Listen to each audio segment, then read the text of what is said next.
इसके माने ये है कि जो दर्पण में प्रकाश है वो प्रतिबिंबित प्रकाश है, अपना तो उसका है नहीं है, उसमें कोई प्रकाश का प्रतिबिंब हो रहा है, हाँ? इसीलिए उसमें प्रकाश लग रहा है। इसी उदाहरण से देख लो, ऐसी सुख के संबंध में समझ लो, ऐसी सुख तो आत्मा में है, लेकिन उस आत्मा का आनंद अगर कहीं प्रतिबिंबित हुआ तो वहां सुख लगने लगेगा, सुखाभास हो जाएगा। जैसे प्रकाश का प्रकाशाभास, उसी प्रकार से सुख का सुखाभास, सुखाभास में प्रतिबिंबित सुख। तो जहां प्रतिबिंबित सुख होगा वहां भी सुख, वहां पर भी प्रेम हो जाएगा, प्रियता वहां भी लगने लगेगी, वहां भी रतत्व आ जाएगा। इसलिए जो ये है, कहते हैं कि अब दो बातें हो गई, या तो आपको प्रतिबिंबित सुख में आपकी प्रीति हो, अथवा जो वास्तविक आत्मा आनंद स्वरूप है, बिंब रूप आनंद है, उसमें प्रेम हो। दो में से एक होगा। अब ये तो नहीं कि आत्मा का जो वास्तविक आत्मा का जो आनंद है वो आपको प्राप्त हो जाए और समझ में आ जाए कि अपना आत्मा ही आनंद स्वरूप है, और फिर भी प्रतिबिंब में, उसके प्रतिबिंब में प्रियता हो, फिर कहां से हो जाएगी। इसलिए स्वयं विचार करके देखें अपने आप। थोड़ा कुछ तो शास्त्र बताते हैं और कुछ विचार किया जाता है।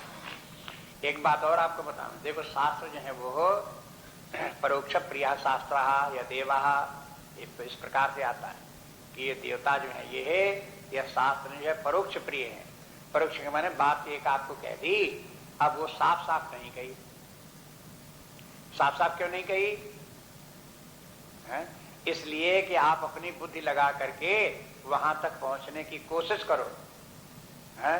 तब वो बात आपकी अपनी होगी और आप रियलाइज करोगे, उसका लाभ दिखाई देगा। अगर साफ साफ कह दें तो इस कान से सुनोगे, उस कान से निकाल दोगे, आप उसमें एक्टिव रिसीवर नहीं होगे उसके। स्वयं प्रयास करके आपने ज्ञान को प्राप्त नहीं किया, इसलिए वो आपको पल्ले नहीं पड़ेगा, रुकेगा नहीं आपके पास। इसलिए स्वयं अपनी बुद्धि लगाते रहना चाहिए, कोशिश करते रहना चाहिए कि आखिर ऐसा क्यों कहा, इसका तात्पर्य क्या हो सकता है, इसके आगे की बात और क्या हो सकती है। इसलिए देखो इस प्रकार से, तो जब माने जब आत्मा में प्रेम बोल दिया तो ये भी परोक्ष रूप में बता दिया कि आत्मा आनंद स्वरूप है, और आत्मा का आनंद जो है वो बिंब रूप आनंद है, माने वास्तविक आनंद जो है वो हो आत्मा का ही है। आत्मा आनंद स्वरूप है, जिसका नाम आनंद है उसी का नाम आत्मा है। अब देखो हमें संसार में व्यवहार करते करते आदत दूसरे प्रकार की पड़ जाती है। हम समझते हैं कि स्वादिष्ट वस्तु है उसमें बड़ा आनंद है, तो पहले एक वस्तु होगी तब फिर उसमें आनंद होगा, आनंद उसका लक्षण या गुण समझते हैं। ये संसार में आदत पड़ी हुई है हमारी, लेकिन ऐसा आत्मा के संबंध में ऐसा नहीं है। आत्मा जो है स्वयं आनंद है, आनंद उसका लक्षण नहीं, आनंद उसका जो है विशेषण नहीं है, आनंद उसकी विशेषता नहीं है, गुण नहीं है। जो आनंद है उसी का नाम आत्मा। अब देखो थोड़ा थोड़ा अंतर है, इसीलिए शंकराचार्य जी ने लक्षण में और विशेषण में डिफाइन किया। लक्षण किसे कहेंगे, विशेषण किसे कहेंगे। संसार की वस्तुओं में जो गुण धर्म होते हैं वो विशेषण करके होते हैं। जैसे सफेद वस्त्र, लाल वस्त्र, तो ये सफेद लाल क्या है, ये विशेषण। अगर लाल होगा तो भी वस्त्र है, सफेद होगा तो भी वस्त्र है, काला होगा तो भी वस्त्र है। तो ये है लाल पीला होना कोई वस्त्र का लक्षण नहीं है। लक्षण क्या है, लक्षण तो वो है जो जिस वस्तु में वही हो, और न हो तो वो वस्तु ही नहीं फिर, वो उसका लक्षण कहलाएगा। जैसे चीनी मीठी होती है तो मिठास उसका लक्षण है, अगर मीठी है तो चीनी है, और अगर नमकीन खारी है, कड़वी है तो चीनी है ही नहीं, बस। इसलिए जो है वो उसका लक्षण जो है वो वस्तु का धर्म होता है जो उससे अभिन्न हो। चीनी सफेद भी होती है, लेकिन सफेद होना चीनी का धर्म वो लक्षण नहीं है। दानेदार भी चीनी होती है, पाउडर भी चीनी होती है, ये भी चीनी का लक्षण नहीं है। इसलिए जो है इसी प्रकार से अपने आत्मस्वरूप में देखो, जो आनंद है ये आनंद तो आत्मा का लक्षण है, यदि आपको अनुभव करते करते अपने भीतर ढूंढते ढूंढते आत्मा मिल जाए और आनंद की अनुभूति हो, क्या है तो आनंद ही आत्मा, आनंद स्वरूप है ये, तो समझ लो आत्मा तक पहुंच गए, ये उसकी पहचान है। और अगर अपने अपने भीतर आनंद की अनुभूति नहीं हुई तो इसके माने आत्मा तक अभी नहीं पहुंचे। पहुंचने की कोशिश करते रहो, आगे बढ़ते रहो, आगे बढ़ते रहो। ये बोलते हैं इस प्रकार से, देखो इसलिए आत्मा जो है वो आनंद स्वरूप है, नहीं आत्मा चेतना स्वरूप है। अब एक बात ये भी देखेंगे, अब विचार करके आप देखें तो जो आनंद है वो आनंद चेतना स्वरूप होना ही चाहिए। आनंद तो एक प्रकार की अनुभूति है, एक प्रकार आनंद तो अब चेतना हो नहीं और आनंद हो, हाँ ये तो बड़े उपहास की बात होगी कि चेतना तो है नहीं आनंद है, तो इसके माने वो आनंद चेतना स्वरूप होना चाहिए, हाँ तभी आनंद होगा। इसलिए आनंद और चेतना दोनों समानाधिकरण है।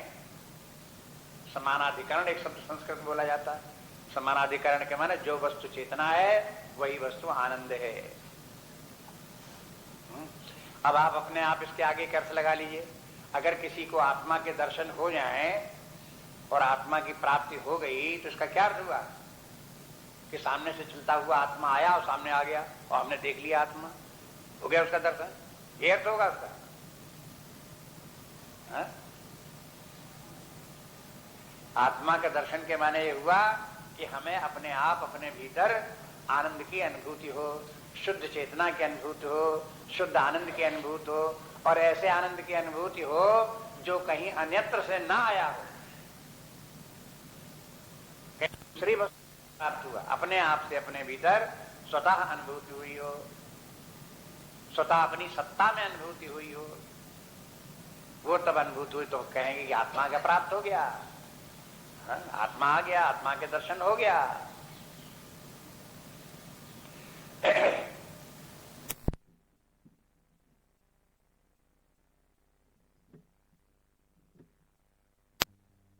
सुनते आ रहे हैं वो तो शब्दों के प्रयोग दूसरे प्रकार के, हाँ?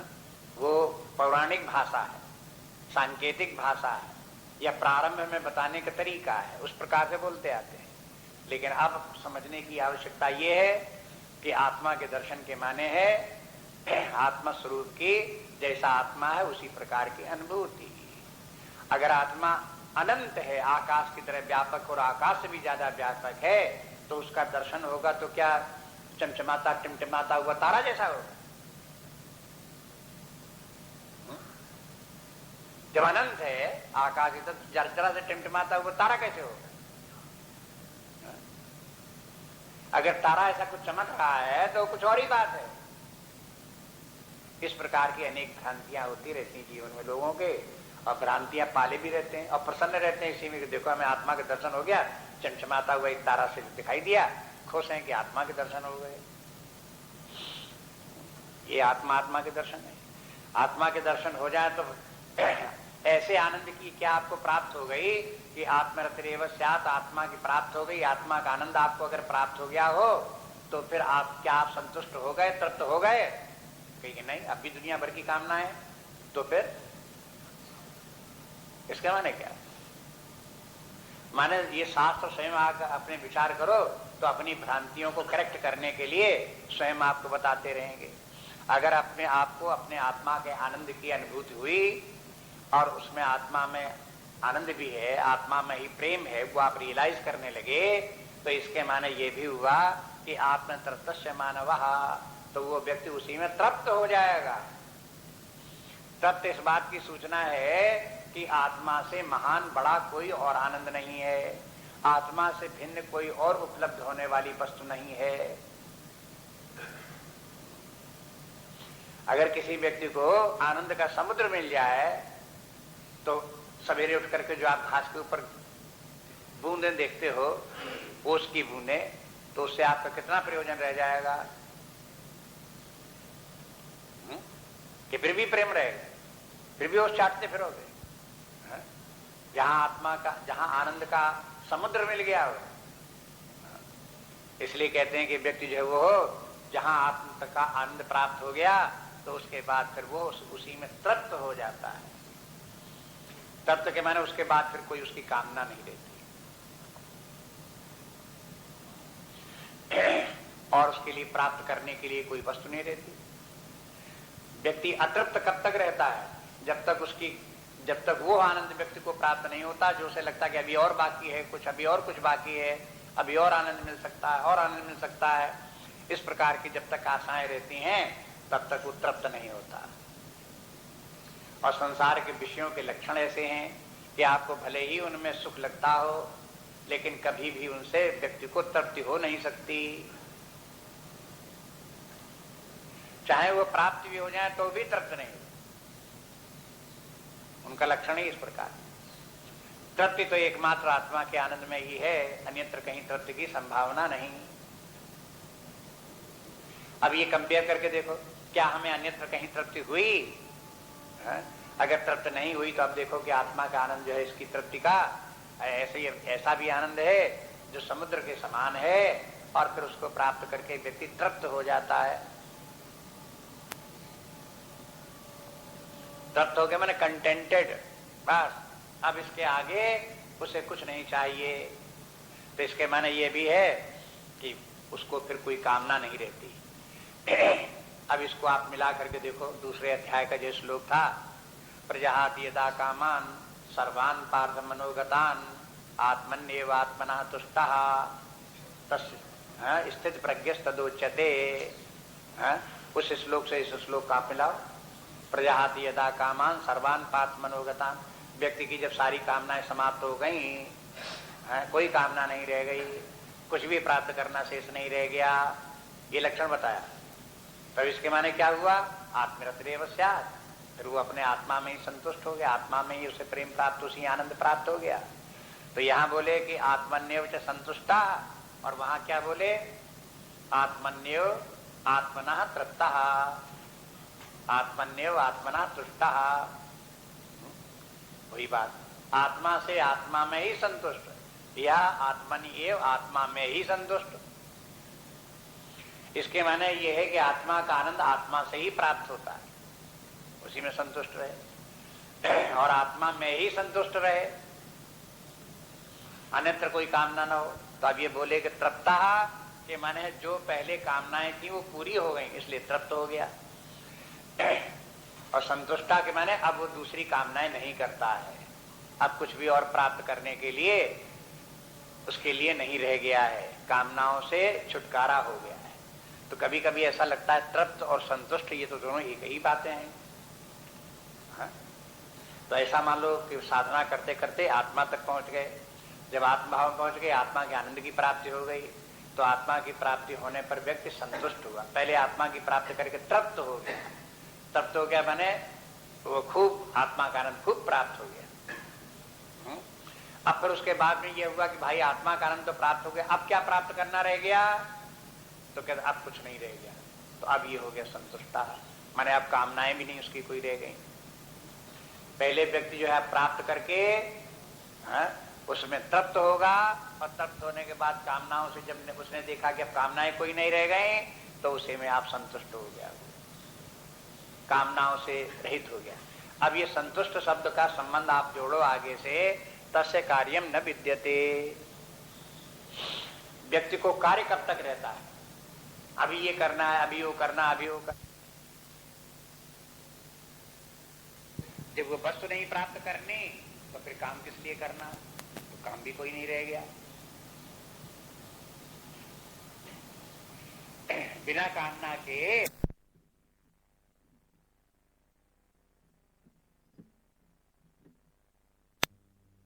और बातें और बीच में हैं, वो बाद में लें। अभी तत्काल इस बात से देखें कि जब व्यक्ति को कोई कामना होती है तभी वो काम, उसके लिए सामने कोई काम पदार्थ होता है, और जो कि उसके पास नहीं है, अप्राप्त है, तो उसके प्राप्त करने के लिए वो कार्य करता है।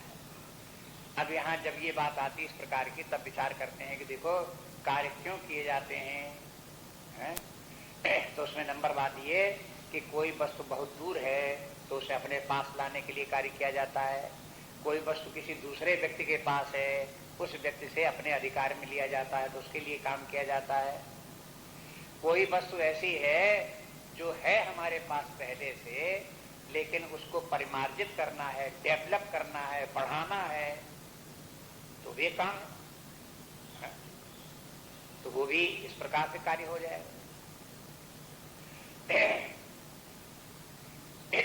फिर दूसरी बात ये कि ये कार्य जितने भी हैं दो प्रकार के, एक बाह्य जगत से के संबंधी और दूसरा आंतर जगत से संबंधी कार्य भी होते हैं। ये भी अच्छी तरह समझ लेना चाहिए। देखो कार्यों का एक प्रकार से कार्यों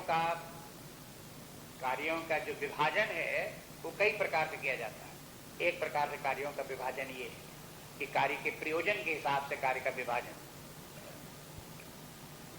कहीं अप्राप्त वस्तु है उसको प्राप्त करना है तो कर्म के ही द्वारा प्राप्त होगी। किसी दूसरे पास से व्यक्ति वस्तु है तो अपने पास चाहे खरीद करके लो, चाहे बदले में लो, चाहे मांग के लो, चाहे उधार लो, जब दूसरे से अपने पास लोगे तो कुछ न कुछ करना पड़ेगा उसके लिए, तब दूसरे पास से अपने पास आएगी। तो वहां पर भी कर्म की आवश्यकता है। जो वस्तु हमारे पास है उस वस्तु को अगर हमने उसको, जैसे कि मान लो कि हमें पुराना रखा हुआ कोई बर्तन है पड़ा रहा, अब हमें उसको प्रयोग में लाना है, कोई रिश्तेदार आ गए, कोई आ गए, अब निकाल लो पुराने बर्तन, निकाले तो अब वो मैला है, तो काम में आने लायक उसे क्या करना पड़ेगा, कुछ काम करना पड़ेगा, उस साथ रगड़ो मांजो, ये भी तो एक काम हो गया। अब ये वो बर्तन जो है कहीं हमें दूसरे के पास तो था नहीं, लाए नहीं, दूर तो था नहीं कि जहां से लाए हों, था नहीं पास, लेकिन फिर भी वो एक काम हमारे लिए हट गया कि आओ से मांजो। तो इस प्रकार का एक कार्य ऐसा भी हो जाता है, परिमार्जन का कार्य। अब देखो ये कार्य तो हो गए, लौकिक कार्य हो गए। एक कार्य ऐसा भी होता है जो आंतरिक कार्य होता है। जैसे कि तमोगुणी व्यक्ति कोई है, वो अपने तमोगुण को दूर करके रजोगुणी अपने आप को बनावे, रजोगुणी के स्वभाव को छोड़ करके सत्वगुणी अपने आप को बनावे, तो ये क्या हुआ? इसके लिए भी तो काम करना पड़ेगा। जितनी साधनाएं हैं वो क्या है? वो भी तो काम ही है। और साधनाओं में है क्या? अपने आप का परिमार्जन है, अपने भीतर, अपने आप, अपने अंदर आप अपना सुधार करो, अपने मन बुद्धि को चमकाओ, मैले हो गए हैं उनको स्वच्छ करो, जो शक्तियां अपने भीतर छिपी पड़ी हैं उनको उद्घाटित करो। हाँ, ये क्या है? यही कार्य है। तब जब तक ये सब कार्य व्यक्ति के सामने होंगे तब तक काम, अधूरे काम पड़े हैं तो उसे करने पड़ेंगे। जिस व्यक्ति को समझ में आ जाएगा कि हमारी बुद्धि में, मन बुद्धि में तमोगुण छाया हुआ है, बार बार नींद आती है, बार बार आलस्य लगता है, विचार नहीं कर पाते हैं, ध्यान नहीं दे पाते हैं, तो उसको क्या करना पड़ेगा? भाई मांजो, ठोस साफ करो, तमोगुण निकालो, उसमें स्वच्छता लाओ। उसके लिए क्या करें कि साधना करो।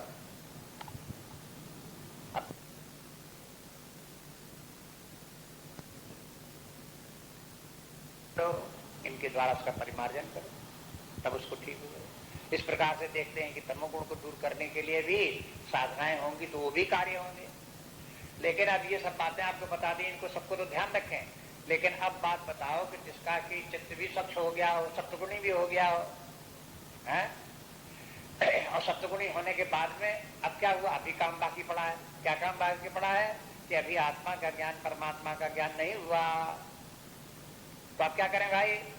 जाओ भाई, किसी गुरु के पास जाओ, उसके पास बैठो, उससे ज्ञान ग्रहण करो, परिप्रश्न करो, सेवा करो। ये भी सब काम हो गए। अभी सब काम क्यों कर रहे हो? अरे भाई अभी काम बाकी है, क्योंकि आत्मज्ञान नहीं हुआ है, वो भी तो प्राप्त होना है। इसलिए जब तक कर्म का प्रयोजन बना रहेगा तब तक काम करना पड़ेगा आगे। अगर वो भी हो गया और वो गुरु की कृपा से, शास्त्री की कृपा से अपने आत्मस्वरूप भी प्राप्त हो गई, आत्मा का आनंद भी प्राप्त हो गया, उस आनंद में स्थिति भी हो गए। अब बताओ उसके आगे और क्या प्राप्त करना है या क्या करना है? कहीं अब तो कुछ नहीं करना दिखाई देता है। जो कुछ होना था सब हो गया। जब हो गया, सब हो गया, तो अब कार्य का प्रयोजन बताओ। कोई तो अब यहाँ पे कोई प्रयोजन ही नहीं था। उसके बाद में कार्य का प्रयोजन समाप्त हो गया। तस्य कार्यम न विद्यते, उसके लिए कोई कार्य नहीं रहेगा। यहाँ तस्य के माने ये है, एक तो उसके लिए कोई कार्य विद्यमान नहीं रह गया, और दूसरे इसका अर्थ थोड़ा सा घुमा के ये भी ले सकते हैं, उसे अपने लिए कोई कार्य करना शेष नहीं रह गया, उसका अपना कोई कार्य बाकी नहीं रह गया, सब काम पूरे हो। अब यही कहते हैं, देखो अपने शास्त्रों में अगर व्यक्ति ने ये सब कार्य अपने जीवन के पूरे नहीं किए हैं और शरीर समाप्त हो गया तो काम अधूरा रह गया कि नहीं रह गया? और जब काम अधूरा रह जाएगा तो क्या होगा?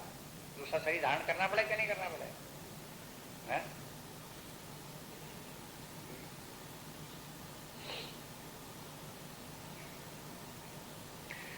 इसलिए इसको तस्य कार्यम न विद्यते का तात्पर्य देखो इस प्रकार से क्या बताएं। अब इसको आगे देखो, दूसरे श्लोक में इसकी पूर्ति करते हैं। और इतनी बात तो इसमें हो गई, अब आगे समझिए। नैव तस्य कृतेनार्थो न कृतेनेह कश्चन न चास्य सर्वभूतेषु कश्चिदर्थ विपाश्रयः नैव तस्य कृतेनार्थो न कृतेनेह कश्चन न चास्य सर्वभूतेषु कश्चिदर्थ विपाश्रयः। अब बोले कि देखो यज्ञात् भवति पर्जन्यः, और ये पर्जन्य जो है ये बादल कहाँ से आया? कहा यज्ञ हुई तब बादल आया। अब वैदिक अर्थ में जो रूढ़ अर्थ लगाते हैं, संकीर्ण अर्थ, वो तो लगाते हैं जब अग्नि जलाओ, आहुतियां दो और मेघ बरसने के लिए तब इस प्रकार से यज्ञ करोगे तब बादल आएंगे, तब पानी बरसेगा। ये तो शाब्दिक अर्थ उसका हुआ।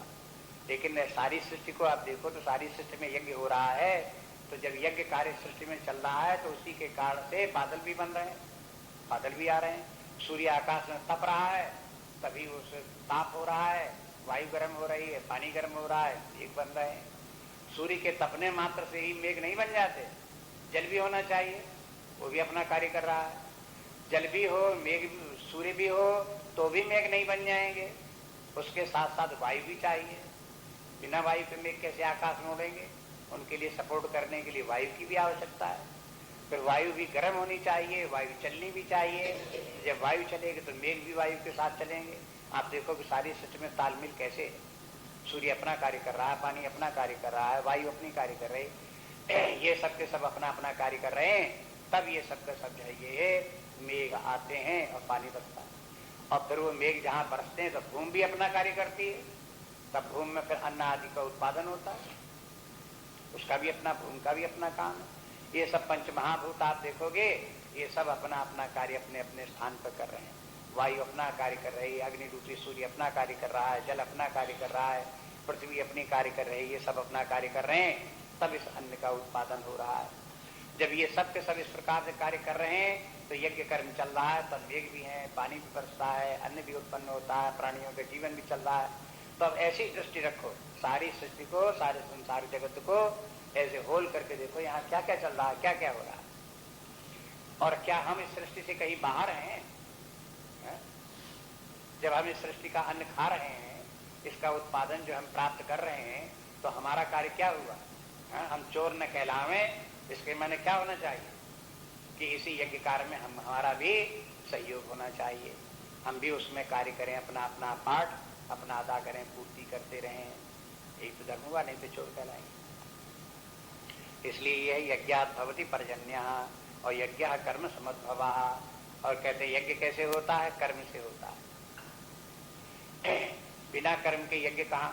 यज्ञ का संबंध कर्म से है, धर्म का संबंध भी कर्म से है, निष्काम कर्म का भी संबंध कर्म से है। अगर कर्म होगा तभी धर्म भी होगा, कर्म होगा तभी यज्ञ भी होगा, कर्म होगा तभी निष्काम योग भी होगा। बिना कर्म के तो नहीं हो सकता है। सबका आधार, जगत में सबका आधार कर्म है, कर्म से ही होता है। लेकिन कर्म शब्द भी यहाँ व्यापक है। कर्म क्या है वो अगले श्लोक में बताते। कर्म कहाँ से आया? तो आपको कर्म के प्रति भी दृष्टि उत्पन्न होगी। एक तो कर्म वो है जो कि हम लोग करते हैं, वो भी कर्म है। और एक कर्म का अर्थ आप देखेंगे चल करके 8वें अध्याय के प्रारंभ में आएगा। जब 8वां अध्याय आएगा तो भगवान ने ये बताया कि 6 बातें व्यक्ति को जाननी चाहिए। अगर आप मुक्ति होना चाहते हो तो 6 बातें जानो और उसी प्रकार से जीवन जियो। उन 6 बातों में से एक है कर्म भी है, और वहां कर्म का अर्थ है सृष्टि रचना। कर्म के माने सृष्टि रचना। ये जितना सृष्टि का विस्तार हुआ, रची गई और जैसी सृष्टि बनी हुई है, ये सब कर्म है। तो अब ये सारी सृष्टि में सृष्टि का रचना कार्य चल रहा है, इसमें सृष्टि कर्म चल रहा है। ऐसे होल करके भी कर्म है। और फिर हम लोगों का व्यष्टि का कर्म है। तो समष्टि का कर्म और व्यष्टि का कर्म। समष्टि का कर्म सृष्टि का संचालन करना और सृष्टि को अपहोल्ड किए रहना, धारण किए रहना कि सृष्टि चलती रहे। एक कार्य वो चल रहा है। अब उस कार्य में हम लोगों का इंडिविजुअल कार्य है। हर प्राणी का, हर व्यक्ति का अपना अपना अपने क्षेत्र में कार्य है, इसलिए उस कार्य को हर व्यक्ति अपने अपने स्थान पर करता रहे। तो आप देखिए अगला श्लोक, कर्म ब्रह्मोद्भवं विद्धि ब्रह्माक्षर समुद्भवम्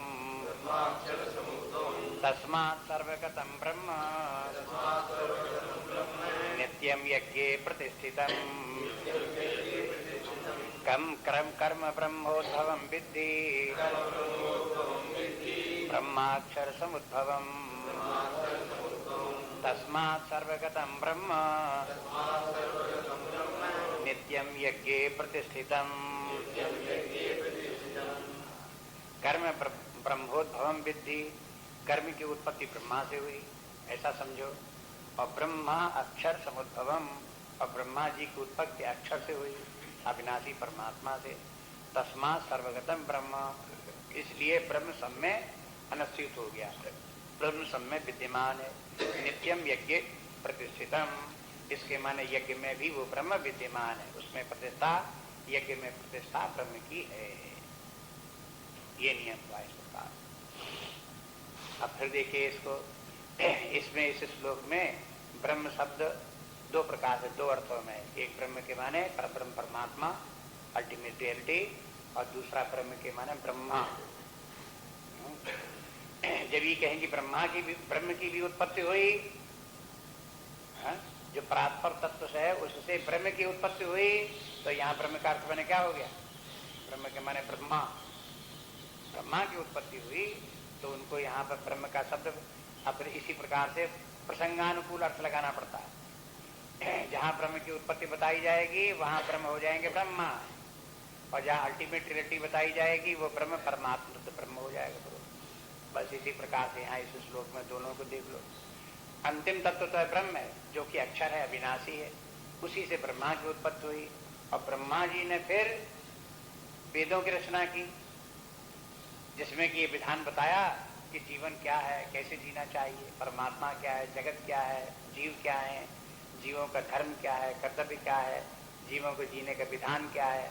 ये सारा दर्शन, फिलॉसफी, वे ऑफ लाइफ जो कुछ उन्होंने दी, उसका नाम वेद है। हाँ?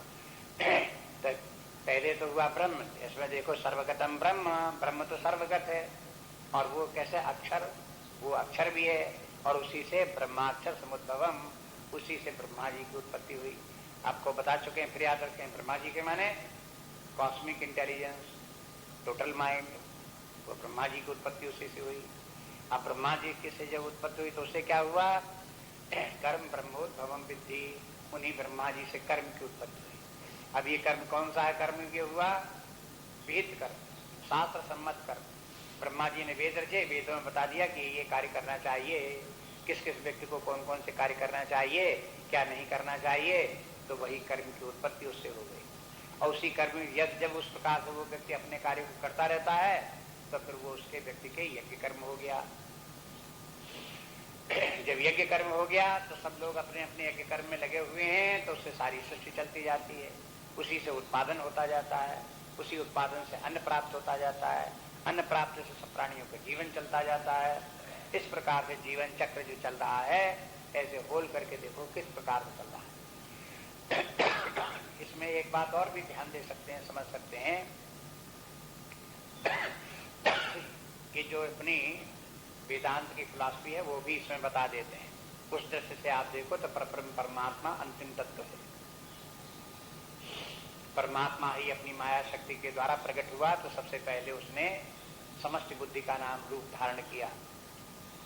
समस्त बुद्धि जो हो गए ब्रह्मा जी हो गए। अब समस्त बुद्धि से फिर नाम रूपात्मक जगत का जड़ चेतन सृष्टि का विस्तार हुआ।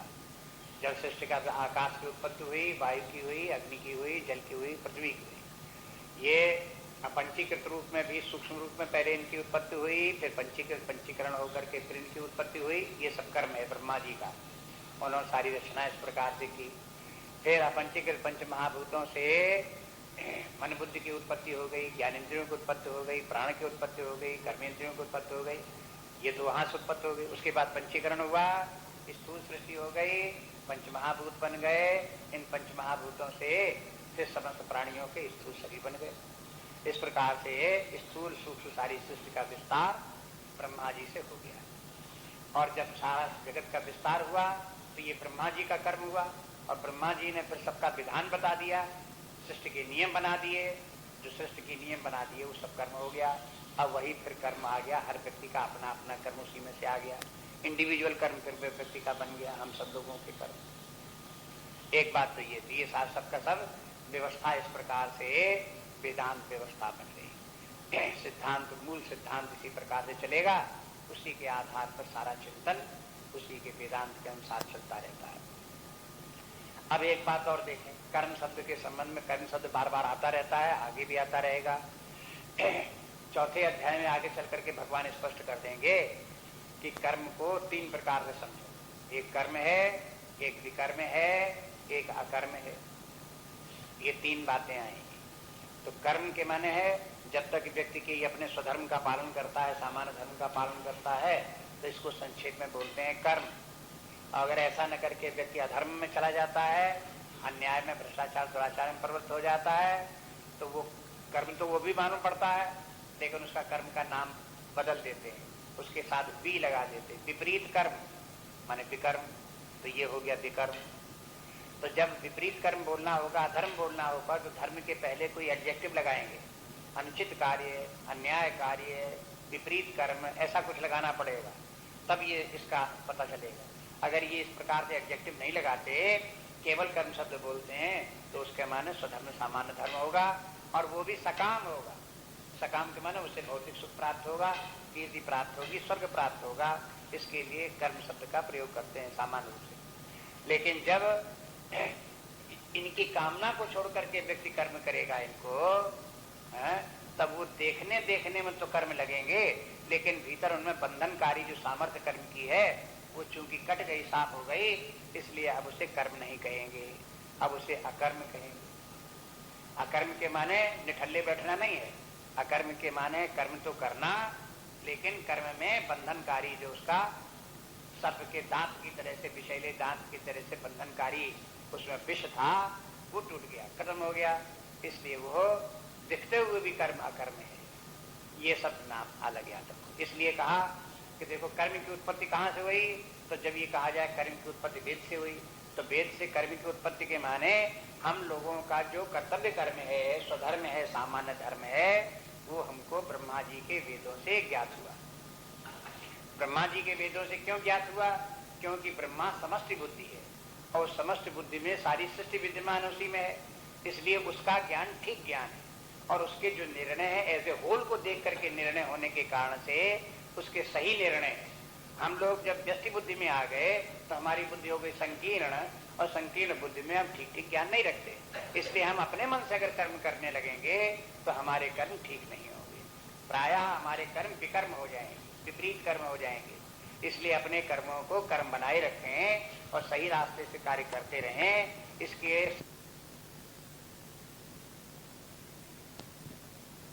सेटिंग कैसे हो गई कि ब्रह्मा कोई स्वतंत्र व्यक्ति थोड़े हैं। ब्रह्मा जो है समष्टि बुद्धि है, समष्टि बुद्धि का आधार पर ब्रह्म अल्टीमेट रियलिटी परमात्मा ही है। तो परमात्मा ही फिर ब्रह्मा में आ गए, ब्रह्मा से ही फिर समस्त सृष्टि हो गई, समस्त सृष्टि के अंतर्गत ही वेद भी हो गए, और वेद के अंतर्गत भी धर्म कार्य इत्यादि कर्म भी हो गया। और कर्म जब व्यक्ति करता है व्यक्ति, तो उसके लिए सबके साथ तालमेल रख करके जब उस कर्म को करता है तो उस कर्म को यज्ञ कहते हैं। सारी सृष्टि का ध्यान में रख करके यदि हम अपने कर्तव्य कर्म को करते हैं तो हमारा कर्तव्य कर्म कर्म तो है, लेकिन अब वो हो गया यज्ञ हो गया। इसलिए इस प्रकार से व्यक्ति जीवन किए, इस प्रकार से कार्य करे, तब उसका व्यवस्थित जीवन है, सिस्टमेटिक जीवन, समझदारी के साथ का जीवन, जीवन का सही रूप इस प्रकार से बना। अब इसकी प्रशंसा करने के लिए, यज्ञ की प्रशंसा करने के लिए बता दिया कि देखो व्यक्ति को ये यज्ञ कर्म करना चाहिए और ये ध्यान रखना चाहिए कि यज्ञ परमात्मा का ही रूप है। बोले कि इस यज्ञ में परमात्मा विद्यमान है। कहते हैं नित्य यज्ञ प्रतिष्ठितम, वो जो सर्वव्यापी ब्रह्म है वो यज्ञ में प्रतिष्ठित है, विद्यमान है। माने यज्ञ साधारण बात नहीं है, ये परमात्मा का ही रूप है। अब फिर एक बार आप देखो यज्ञ परमात्मा का रूप कैसे है, आपको बता दिया। जैसे मान लो पहले कपास खेत में से निकली, पेड़ में से तोड़ कर कपास लाए, कपास के किनौरे निकाल दिए, रुई धुन दी, तो वो कपास के बजाय रुई बन गई। रुई और कुछ नहीं, कपास ही है। कपास को आपने फिर पोनी बना दी तो पोनी भी कपास ही है। पोनी के आपने धागा बना दिया तो धागा क्या है, कपास ही है। धागे से आपने कपड़ा बिन दिया, ताना बना दिया तो वो भी कपास ही है। ताना बाना से बन करके जब कपड़ा तैयार हो गया तो कपड़ा क्या है, कपास ही है। कपड़े से कुर्ता बना दिया तो उसका पास ही है। तो ये कह सकते हैं कि कपड़े में या कुर्ते में कपास नित्य विद्यमान है कि नहीं विद्यमान है, कारण रूप से वहां विद्यमान है। इसी प्रकार से जब उसी से परमात्मा से इस प्रकार से रूप धारण करते हुए समष्टि बुद्धि, व्यष्टि बुद्धि और फिर उसमें कर्म और कर्म के बाद यज्ञ, ये सब उसी के परमात्मा के विधान के अनुसार, नियम के अनुसार, प्रकृति के नियम, परमात्मा के नियम के अनुसार चलते हुए जब यज्ञ कर्म आ गया तो उस यज्ञ में परमात्मा विद्यमान है। और अगर यज्ञ कर्म नहीं हुआ, मनमानी व्यक्ति करने लगा, अधर्म में प्रवृत्त हो गया तो क्या हो गया, तो फिर उसमें माया, ये मायाकृत हो गई, अविद्याकृत हो गया। अब देखो कुछ तो है परमात्मा का रूप और कुछ है माया का रूप। जहाँ भ्रांति हो गई, गलती हो गई, अधर्म हो गया, पाप कर्म हो गए, ये सब माया के जंजाल फैल गया, अविद्या का जाल फैल गया। इसलिए उस परमात्मा को समझो, परमात्मा के साथ रहो। परमात्मा में भक्ति का अर्थ क्या है, परमात्मा की आज्ञा को मानो। परमात्मा की भक्ति के माने क्या है कि परमात्मा के साथ तालमेल रखो। परमात्मा की भक्ति के माने क्या है, जो कुछ कर्म करो वो परमात्मा के बताए हुए तरीके से करो और परमात्मा के लिए करो, तब तो भगवान परमात्मा की भक्ति है। और अगर आप अपनी मनमानी करने लगे और आप समझते हो कि हम करते हैं मनमानी और करेंगे भगवान की भक्ति, तो ये क्या है।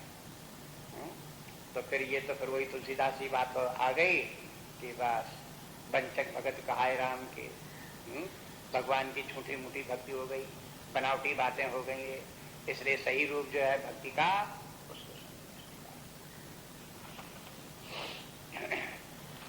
अगला श्लोक देखिए। एवं प्रवर्तितं चक्रम नानुवर्तयति यः अघायुरिन्द्रियारामो मोघं पार्थ जीवति। एवं प्रवर्तितं चक्रम नानुवर्तयति यः अघायुरिन्द्रियारामो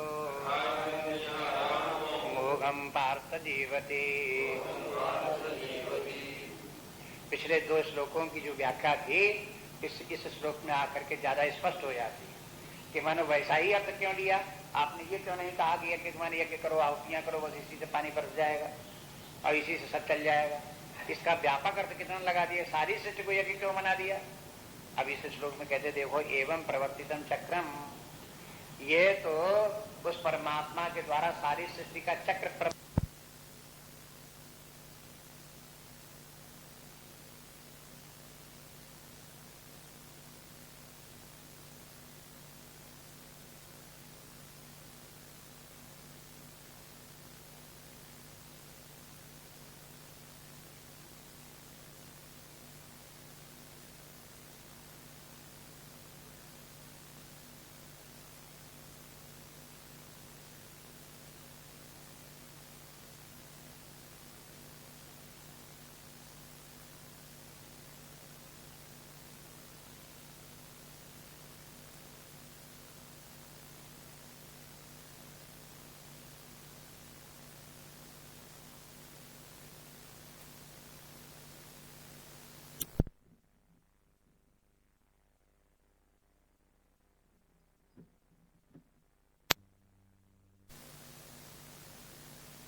चक्रम नानुवर्तति यः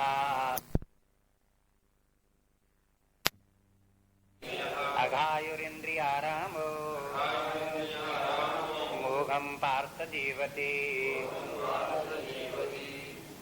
पिछले 2 श्लोकों की जो व्याख्या थी इस श्लोक में आकर के ज्यादा स्पष्ट हो जाती है कि मानो वैसा ही अर्थ क्यों लिया आपने। ये क्यों नहीं कहा कि यज्ञ तुम्हारे यज्ञ करो, आहुतियां करो, बस इसी से पानी बरस जाएगा।